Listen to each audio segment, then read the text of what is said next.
আসসালামু আলাইকুম রহমতুল্লাহ।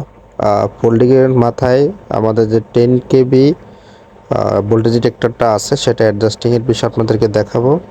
প্রথমত আপনারা হলো ফোল্ডিংয়ের মাথার হেডটা রিমুভ করতে হবে এবং এই ডিটেক্টরটা ইনস্টল করতে হবে।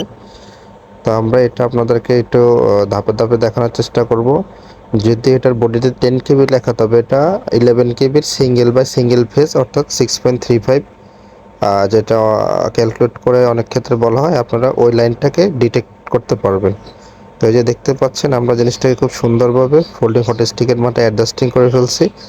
অ্যাডজাস্টিং করার পর আমরা এটাকে কিছুক্ষণের মধ্যে এটা ফিল্ডের টেস্টের জন্য নিয়ে যাব। সেখানে আপনারা আরও বিস্তরভাবে বিষয়টা বুঝতে পারবেন আশা করি। সেই পর্যন্ত আমাদের সাথে থাকুন। এবং এই ডাইসটাতে দেখুন আমাদের নিজস্ব ব্র্যান্ডিং করা আছে BBSBG.shop। তো এই প্রোডাক্টটা আপনারা BBSBG.shop-এর ওয়েবসাইট থেকে অথবা আমাদের হোয়াটসঅ্যাপে নক করে আমাদের কাছ থেকে পারচেস করতে পারবেন, আপনাদের যাদের এই ধরনের ডিটেক্টর প্রয়োজন।